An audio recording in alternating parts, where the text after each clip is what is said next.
So, what we thought we'd do, so LJ and I have both done some kind of out-of-program experience in medical education. We've taken it slightly different routes. So I did a job very similar to Adrian's, actually. It must be something about us. I've done the graduate entry version of what Adrian did at Newham. LJ's done a job at UCL. Both in medical education, and then we both attacked a medical education master's from a different angle. So I'm doing the MA in medical education, clinical education, and the Institute of Education, and LJ's doing the MSc. I've done a postgrad certificate, and I'm considering where to carry on, but I might transfer my course to Ireland. Current best of all. Well, there we go. You've got the big cell already. You can leave now. You now know the IOE course is better, even the UCL people. Okay, so that's exactly what we're planning to talk about, actually, pros and cons of some of the different courses and some of the different tropes. So I've only got 2 slides, just to nudge me, to remind me what to say. So basically, if you want to do a teaching fellow job, at the moment, the sort of prescribed route of doing it is to do an UP for 1 year. However, as Adrian described, and how everyone else who sat in my office did it, is they've actually done it a different way. They've done an UPR for their PhD, and then used the medical education job as a source of income to fund their PhD, or as one other person in my office did, which is between SHO and registrar training, so did it in a sort of training no man's land.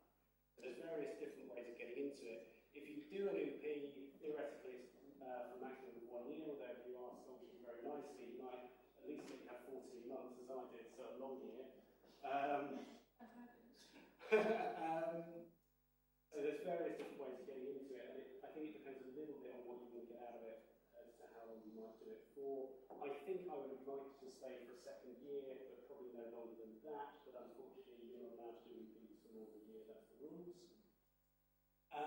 So what will you get out of it? And I think it depends what you want to get out of it. So LJ and I probably both got into it because we have a sort of a genuine teaching interest, I think. You might go into it because you think you've got a possible teaching interest and you want to try it out. So I think that's one very good reason to go into it.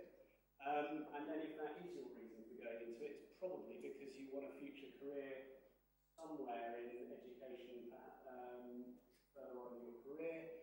You may just do it to boost your CV. And there's different future careers. So not every, you can imagine a future career as a lecturer at medical school where all you do is teach, but equally educational supervision of your postgraduate trainees and so on are still educational careers. That might be where you might go into it for more of a CV boost rather than through careers as well. I talked about funding other roles. As I say, 3 out of the other 4 people in my office did it to fund their PhDs. And also you're going to get, hopefully, transferable skills out of it. So to the annoyance of the people here, I've changed my slides 3 times today because I can use PowerPoint quite well now. I can't use the Homerton IT system quite so well. Off teaching, so Adrian perhaps managed his time better than me, despite his own criticisms of his multitasking ability. I found that I was taking on more and more and more teaching, and I think that depends what you go into it for. So if you go into it like me because you want to do teaching, that's absolutely fine. So in fact, I ran a PACES course and ran clinical skills training and ran a simulation module. And started taking on more lecturing at the medical school and so on, worked very nicely for me. If you're doing it as a means to an end for your clinical research PhD, it's not going to work quite so well for you.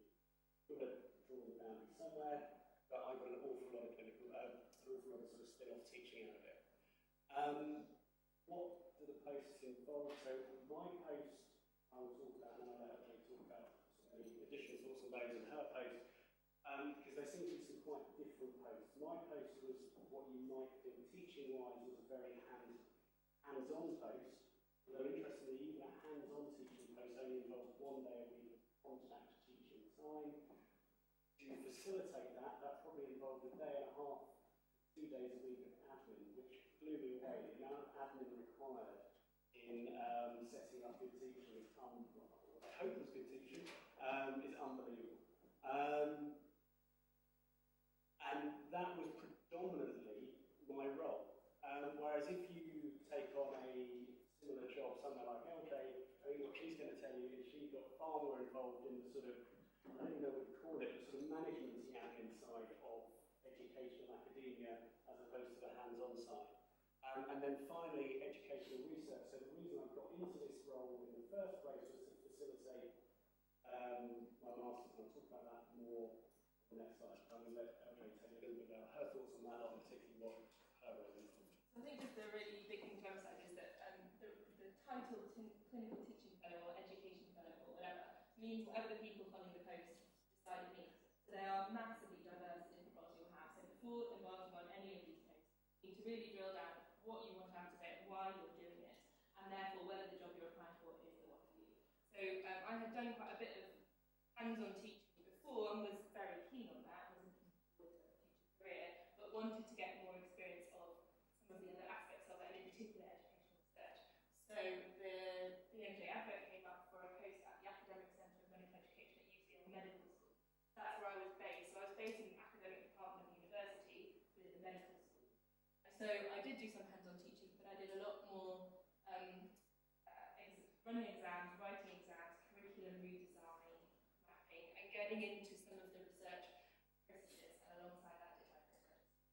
So mine was a full-time job, but it was very different to a full-time teaching post within, for example, a hospital, where your full-time is taken up. So it wouldn't suit everybody because I didn't have massive amounts of contact time. I had enough when I was getting up skills in large group lecturing, which I hadn't done much of before, and in supervision of struggling students, which I hadn't done much of before either, but I didn't get a lot of face time.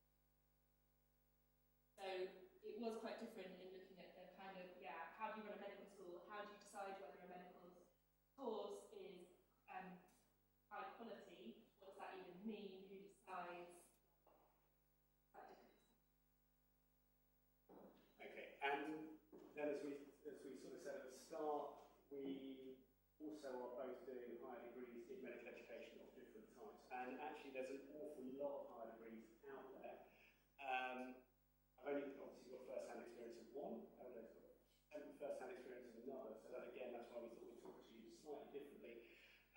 So the qualification, what qualification do you want to get out of it? Well, I'd strongly recommend you get a qualification out of it. If you're going to spend your time doing that job, you need to get something out of it to go on the CV, rather than just saying you did the job. Now, as I say, if that's a means to next get your PhD, then probably your PhD is just something to get out of it. Although it may well be worth doing one of the sort of lower level qualifications as well, just to back that up. I went into it the other way around. I started doing a Master's in Clinical Education because I was interested in medical education. Theoretically, the Institute of Education Masters is meant to be you are meant to be able to do it theoretically.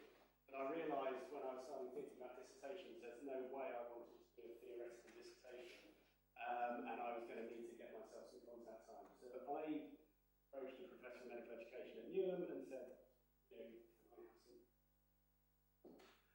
can I have some access to your students? And she said, why don't you come and work for me for a year? So that's how I got the job. That was my formal interview.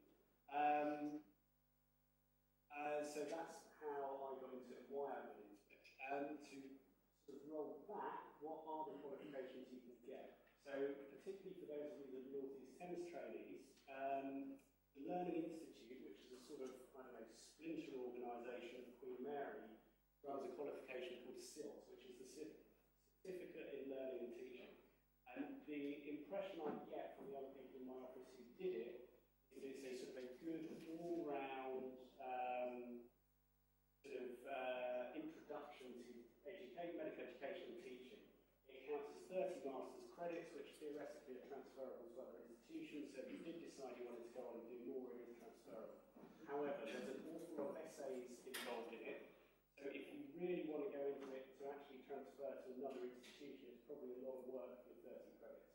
So if you want a standalone general qualification in medical education, very good. If you want to transfer your credits to something else, probably a lot of work for those credits.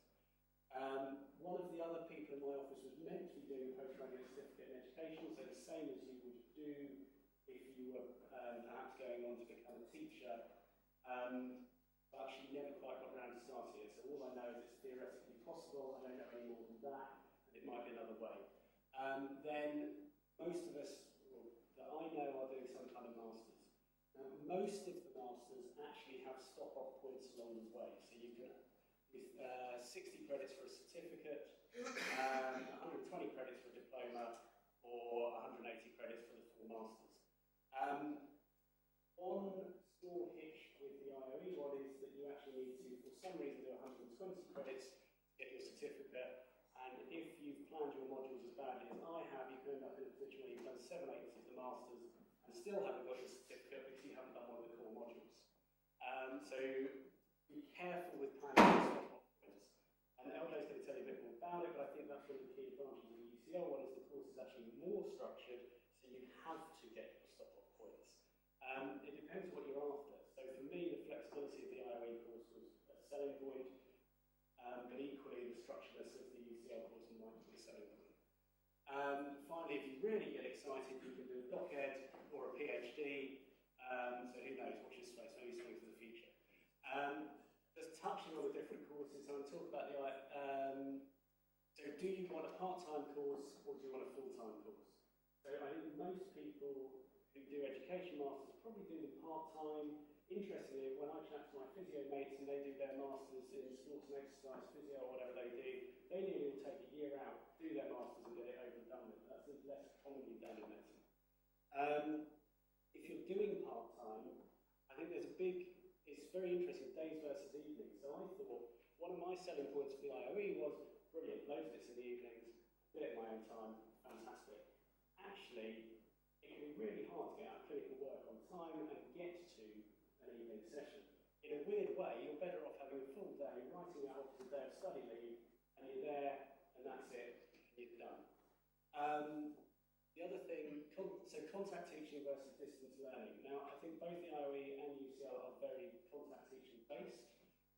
My last half module that I've just finished is the only one the IOE runs for this master's that is distance learning, and it's sort of confirmed my fears that it's very easy to get very slack on a distance learning course. So I personally, for me, I would prefer to be pushed by having contact time, having to get work done by a certain time, and having to attend at a certain time. So I think it's actually very easy to let things slide on a distance learning course. That said, if you're out in the wild depths of Southend or Hastings or somewhere like that, then you might be better off at least making sure your course has some distance learning modules so you can keep things ticking over for those periods of time. And then I've sort of touched on, so the IOE, great benefit is the modules are flexible, so you have 3 core modules, either a dissertation or a certificate, which counts either 60 or 30 credits, and then either 1 or 2 flexible modules. Sounds brilliant, doesn't work so well in real life, because actually your flexible modules aren't very flexible. Unless you're silly, you're going to do one of their modules called Understanding Educational Research as your only flexible module, and therefore there's no flexibility to it. So again, sounds great, but think about the flexibility and look at the timing. And then obviously cost. The IOE one at the time I checked was cheaper than UCL, another good selling point. That's about everything I'm going to say about the IOE one. So again, I'm just going to let LJ fill in the gaps, and I'm sorry we're slightly overrunning. I won't say very much. If anyone wants to ask about them, then I think the best thing to do is to chat to us and have a drink. We're very happy to be emailed to get a bit more into it. But essentially, the RCP CL one is jointly run. It's 14 contact days a year, which actually is easy to do if you're in a year out on an education job. It's quite difficult to factor into a clinical job. I understand it's impossible, so I haven't had a diploma at the moment. And transfer my credits to IOE, try the evening. But these things are difficult. Doing anything part-time is very difficult. You have to write essays in your spare time. I don't know the last time any of you wrote essays was, but I can tell you how to become the problem with lots of typing or writing. So you have to factor that in. It is a significant commitment around actually what you're doing. But if you're interested, then you get out of it. And you meet a lot of people like all these things who are similarly interested in similar stuff to you, and you come across them at various things. So I've met up with people at education conferences and collaborative projects with people I met on my social stuff. So Yeah, as LJ said, this is my other slide I changed at the last minute because I didn't quite know where this was going to happen. But if you did want to ask questions not here because we're already running late, this would be a very good place to ask questions. Essentially, to get there, you turn out of the medical education centre, turn left so you go out the back of the hospital, just keep walking in a straight line, and you will get there. Only one other thing to say about education is that, very quickly, is that academics spend quite a lot of time in the park and everything. I think the thing is, looking to the future, you need to decide where you're going with your career. I have a problem with that because I can't quite work it out and I change my mind sometimes. But I know that education will be part of my future career. I don't know how much and I don't know what else will be part of that. We're working that out. But if you want that, you will need to be accredited in some way. The GMC, the RCP, everybody is clamping down on people just being able to teach. It's no longer accepted that people who are doctors you need to prove everything. Now we can have a debate about that, and we can have a debate about what we think about evidence-based teaching and our current competency-based education system, but the people in charge have decided what people need. So it's something to think about and plan into your career in some way, if that's the way you want it. And the final last edited slide. If you've decided you don't want to ask LJ or me any questions here, so this is the beauty of the modern world. I was tweeted a request to advertise something else. So if you'd rather be academic than alcoholic this evening, you are invited to go here for the launch of the UK National Strategy for TB. So I'll leave that up so you know where to go